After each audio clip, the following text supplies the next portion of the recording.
Hey, welcome to Old Ass Movie Reviews. I'm Scott. There is Dave. And for 4th of July, we decided to do a Christmas movie. No, I'm just kidding. It will be rom-com? No. Horror movie? No. What? Nope. Independence Day. So we decided to look at 1996's Independence Day, and I could go through the cast. I'll just hit a few real quick, but this whole cast all the way down to the extras, you will recognize damn near every person in this movie. I was pointing at people in the background. I was like, I know that guy. I know her. Yeah. I've seen her. But Bill Pullman, Will Smith, Mary McDonald, Jeff Goldblum, how could you forget? Brent Spiner. I forgot Brent Spiner was in here. I'm looking at that scientist and saying, like, man, he looks like one of the guys from X-Files, like one of the naked gunmen. Yeah. But then he talked and it's like, oh my God, it's Data. Is that Randy Quaid? Randy Quaid, yes. Oh my gosh, so many. As Cousin Eddie. In his jet, the shoulders full. Pretty much Cousin Eddie. Harvey Firestein. Oh, who doesn't love Harvey Firestein? God, it's so funny. Like you said, the extras, Adam Baldwin. He must have been in like any movie that. That was who that was. I was like, damn it, why does he look so familiar? Yes, Adam Baldwin, because I remember from Firefly. And it's like, oh, what the hell is that? Yeah. So funny. There's so many in it. Folks, if you haven't seen Independence Day, I really recommend it. It's a fun summer blockbuster. It is ridiculous. There's stuff that does not make sense. And if you look at it critically, you're going to say, huh? It doesn't matter. Unplug, enjoy the ride. This is fun. This movie, dude, I love the movies that came out in this era with all these big. Yeah. Well, this movie had every stereotype and every trope, I should say. Some of it was tripe. Some of it was tripe.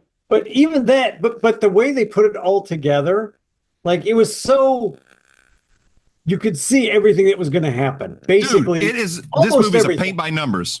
Yeah. It is all the way down. That's one thing I know. I'm sorry, but this is one thing I noticed last night was with every character, starting with Jeff Goldblum, you see he's lovesick, but divorced. And that's going to, right there, that's going to tie in somewhere. You see the president is considered a coward, but he's going to turn out to be a hero. You see Randy Quaid is the drunk, but he's also going to be a hero.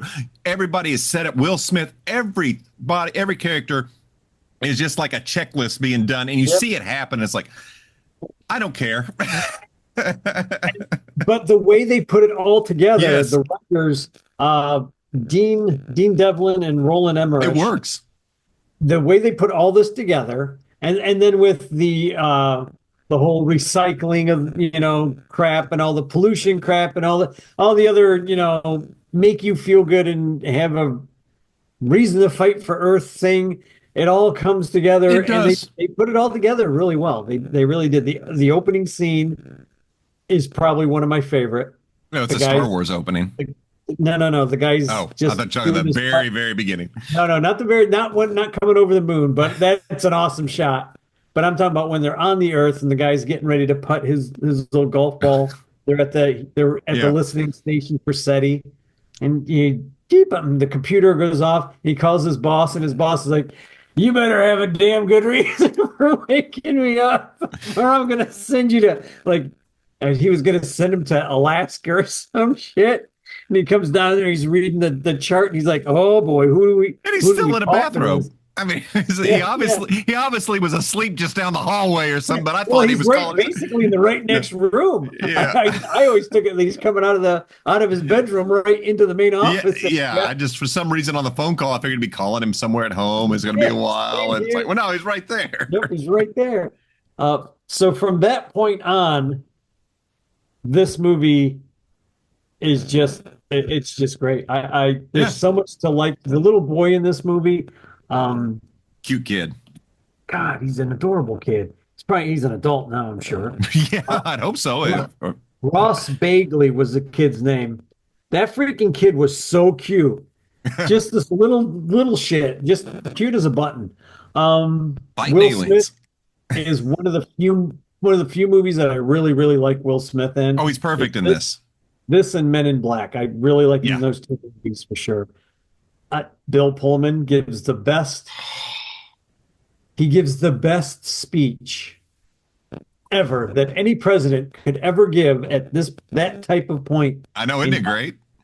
And Kat and I were sitting in the theater. We went and seen this opening day Oh back in shit. 90. If I remember correctly, the theater was packed.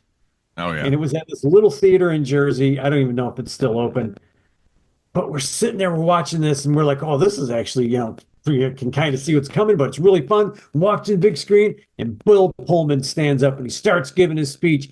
And there wasn't a dry eye in the house. I mean, you could just look around, and every guy had a tear, every woman had a tear. I mean, that speech is the greatest presidential speech ever on television or in a movie, I think. Yep. Yeah.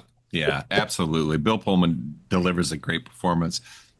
Well, that's just it. Everything works in this movie so well. Everything is firing on all cylinders. The only complaint I have, and this is only because this was in 96 versus now, some of the CGI does not hold up. So, yeah, that's true. Yeah. And that's to be expected. That's the only complaint. Oh, gee, the CGI from 30 years ago bothered me. No shit. But look at some of the CGI that they just have done in the last few years, and you look at it and go, "What the hell are you guys doing?"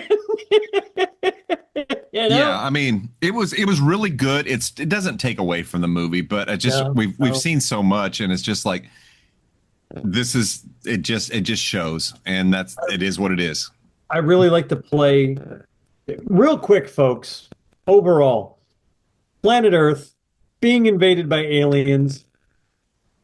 Nobody knows what to do. They found the big spaceship up in space, and it's breaking apart, and it's going to all the capital cities on the planet.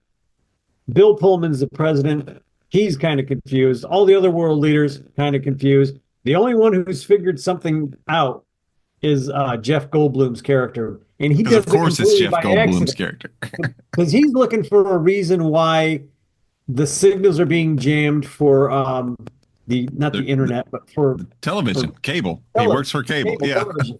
And he's worked it backwards. Oh, this is just a countdown. The signal's going to disappear in like X amount of hours. And he's telling his boss, and his boss is like, David, look at the.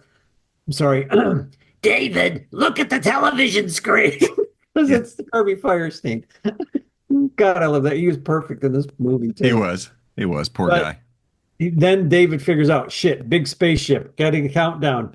Oh my God, this is a countdown to destruction. Calls his wife because his wife works at the White House, conveniently. Yeah, of course. She doesn't want to call or talk to him. So he gets his dad. His dad is Judd Hirsch. They have perfect chemistry. Judd Hirsch is great in this movie. Driving to Washington, D.C. Judd Hirsch plays the perfect Jewish dad. Oh my God.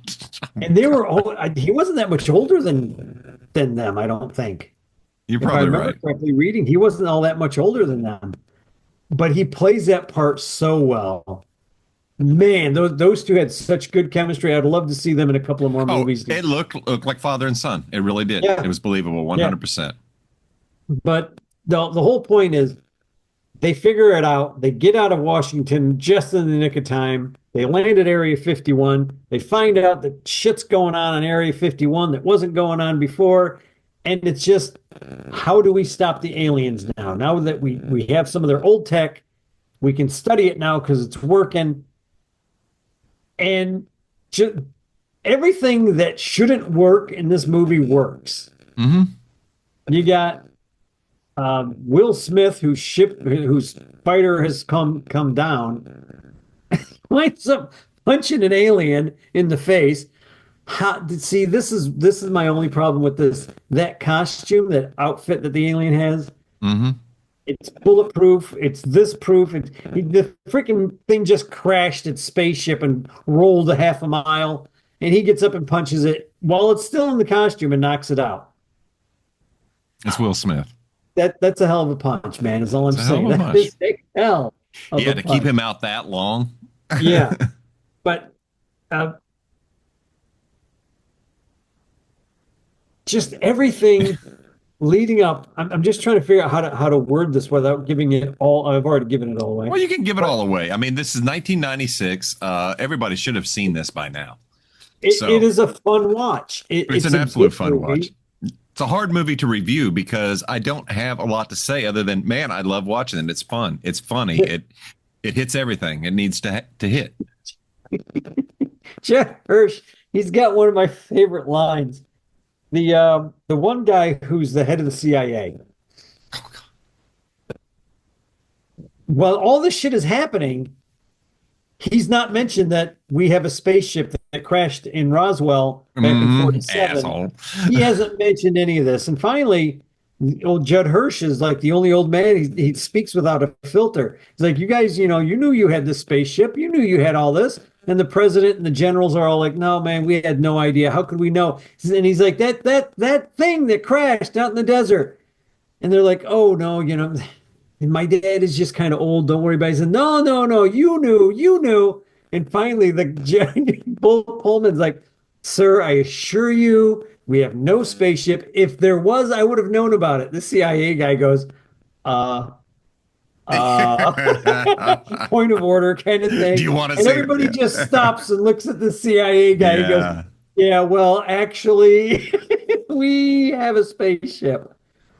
But with all that said and done, he finally gets fired because the president's going to kill him. He's like, you're fired. Get the hell out of here. You're useless. And the building's getting bombed by the aliens. The whole underground is shaking because they have such high-tech stuff. Oh, it's insane. Shaking. They're all sitting in a circle and they're all holding hands. And Judd Hirsch is saying a prayer. He's put on his yarmulke and he's saying the prayer. He's got the thing on.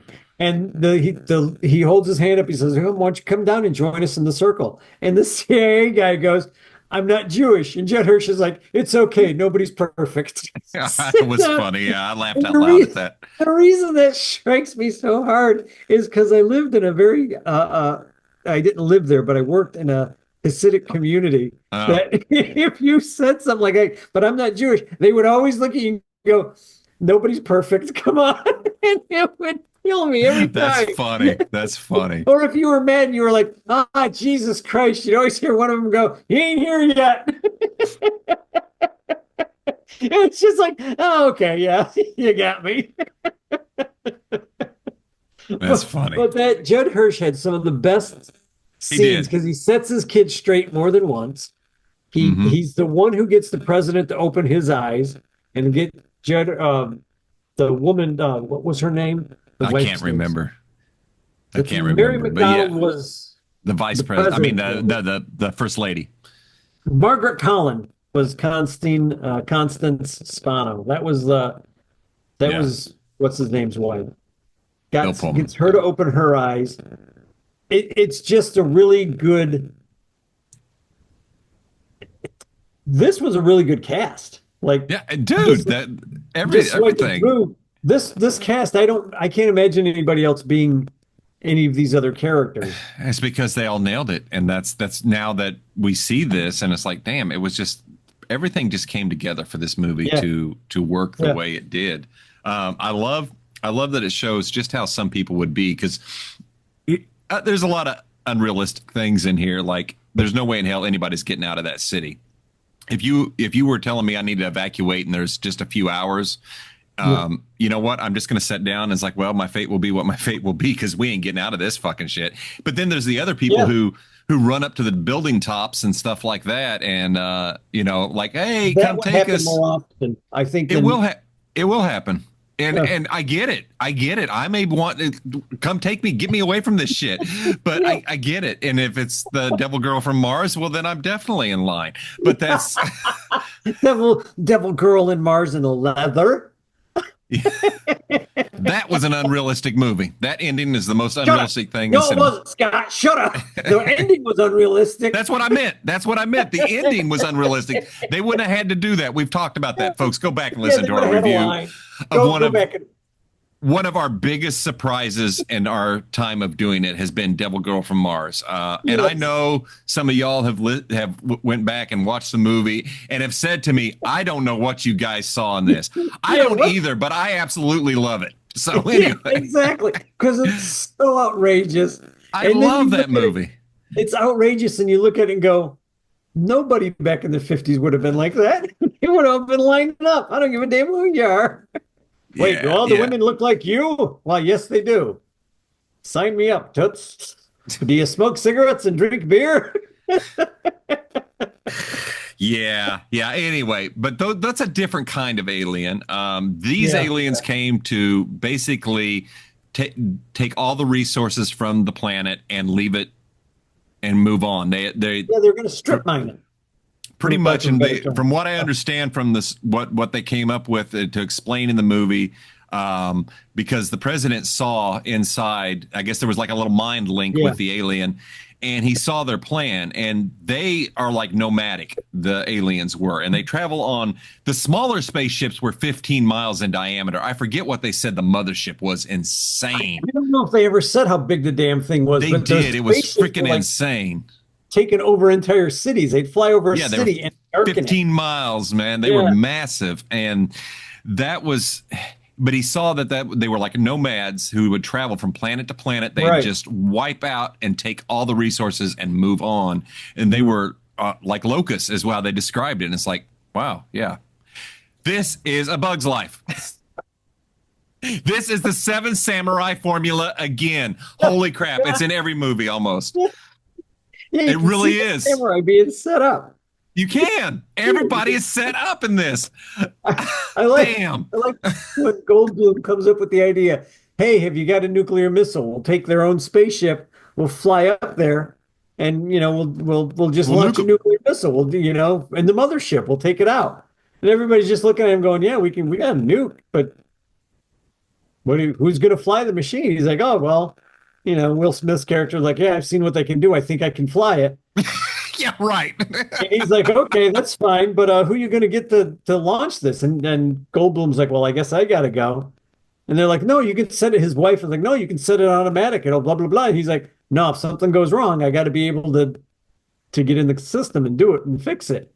They're sitting there, and that damn rocket locks up on their ship. So Goldblum just hits the countdown button, like, fuck, it's got to blow it up here. It's not going to go where I want it to, but should be close enough. They're just sitting there getting ready to smoke cigars and shit, and something hits the ship, right? Yeah, I forget what happened that caused it to But jar loose. it jerks the missile loose so they can launch the missile straight at the aliens, and they figure out what's happening real quick. Oh yeah. Oh yeah. Yeah. That was this definitely is the Seven Samurai. I didn't even catch that until the locust reference. And it's like, oh my God. That was As we're Hopper. sitting here talking, you got 1, 2, 3, 4, Logia 5, Randy Quaid 6. And I guess in a sense you either have Spinner or Adam Baldwin for the Seventh Samurai. Yeah. I could see Baldwin. He was very critical. He whips out his gun and starts shooting people, and he's like, he's got the common sense. He runs upstairs and grabs he goes and helps all the farmers that are on the That's air right, he base. does. There's your Seventh Samurai. Down here. That's your Seventh Samurai. Jesus Christ, man! Everything breaks down to the Seventh Samurai or K-pop, not K-pop, Yes. K-fab. K-pop. I don't know why I was saying K-pop. I don't even know what K-pop is other than music. Yeah, everything will break down to, not everything, but this movie actually does break down to and that's why it's so recognizable about what's going on. Yeah, that's why this movie is so by the numbers. It is the Seven Samurai formula. Holy crap. It works. It works because Kurosawa made a freaking masterpiece with that. And that's why it's copied so much. It's just a great, great story because it builds up the underdog and people coming together to fight an evil and to overcome it. And it's a great tale. We all get behind that.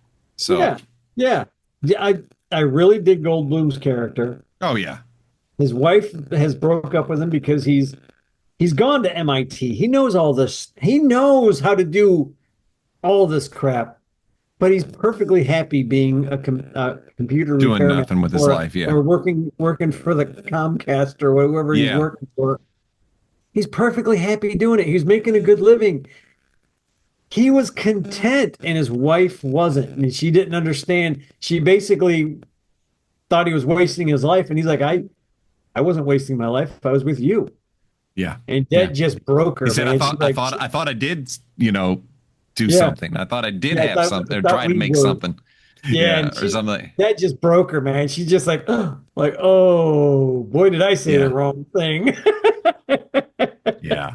But that was good. And that had to come about because, again, all of that was set up very early in the movie. Oh And it's like, yeah, okay. yeah, Um, but yeah, I absolutely love this. This is a fun one. I can't believe this is only like the third or fourth time I've seen it. So really. yeah, it's Kat been and a I long have time seen too. this, I think, every year Oh, damn. since we saw it at the theater. Oh, shit. Within the following year, it came out on VHS. I bought Yeah. it. I had to burn it because we were watching it so often every Oh, year. damn. You had to save it. So I had to save it. And then I wound up because the DVD that I burned it to started getting played so much, I had to replace it. So I got a new disc a few years ago. And I think I got the extended. I think I have the extended version. And it has like a couple of minutes here and a couple of minutes of like little bits of conversation that aren't normally in like the normal Right. play. But it's good. It has a couple of deaths in it that you don't want to see, but are almost necessary to push the plot and push your character forward for vengeance or for whatever reason. Yeah. Randy Quaid's character is a great character. But It he is a good plays Randy character. Quaid. He plays the same character in every movie. It's Cousin Eddie. Yeah, he's a cousin Eddie that knows how to fly. Yeah. Yeah. But he saves everybody. Yeah, and it's because of him. It's Yeah. between him and Goldblum's characters figuring stuff out. Yeah. Because Eddie knows where their weak Eddie spots. was an He was. abductee. Yeah, he was an abductee. Dude, that's a funny scene. That's a funny scene when they're showing They did. on TV about his character, whatever his name was, and said, "Here's some Yeah. friends of his." One, they weren't his They friends. were not his friends. Because then they make the comment, he was sexually molested by aliens. And I was did. dying, man. It's like, They no. did things to him. They did him dirty, man. Sexual thing. Yeah, I know. It's like, whatever. But like his friends, those weren't his friends. And they made a point to show that he had nobody really. And Yeah, his he had kids, no friends. his kids loved him, but they were ready to leave his ass. Yeah, that one son was like, "No, we're done. We're Yeah, done." and I get it. It was a drunk. Yeah, It was a And then towards like whenever he's finally in the truck with the kids, you see how much he actually loves his kids. yeah. Like Yeah, you really see it You then. get it. You're like, this guy just never thought he had a reason Just to. the aliens screwed him up, man. Yeah, everything screwed him up. Donnie Yep, Jones so- knows all about that. So Anyway, I'll make it short and sweet. This is a must watch for Yeah. me. Definitely Yeah. put it in, check it out. It's a fun movie. You will not be disappointed. Dave? I watch it every year. Me and the wife. Probably gonna watch it tomorrow. I have. I love this movie. Kat and I came out of the theater. I remember just talking about it. Like it was so over the top, and everything was so ordained, for lack of a better term. Everything was good way. so much filled with tropes, but it all worked. They put all It that works stuff beautifully. in a box. They shook it up, rolled it out, and it all came up deuces. It This- was really good. Yes, this came at a time of, I think I said earlier, like these big summer blockbusters, these Yeah. big event movies, Yeah, and this is a big this is movie. this is a big movie. This is like Twister. These are the big Yeah. summer Twister hits. is a great movie. Oh, absolutely. Great freaking- Went to see Twister at the drive-in. Oh my God, I'd have been terrified, especially if a storm came up. Well, that's it was sprinkling. And then it passed. Like it was funny You know- because it was right at that tornado when it hits the thing, the Yeah. drive-in. It was starting to sprinkle a little bit, and everybody's kind of looking around like, "Oh crap!" And then as that scene went by, it stopped sprinkling. It was like, okay, that was just weird. Yeah, that would have freaked me out. That would have freaked me out. So there you have it, folks. Happy 4th of July with Independence Day. One of our favorites. Can't Yes. go wrong with it. If you like our show, please hit the like, share, subscribe buttons. Even if you don't like our show, please hit the subscribe, hit the like, hit the share. Hit the like button But anyway. thanks for at least passing by, and we will catch you next week. Later. Have a good one and happy 4th of July.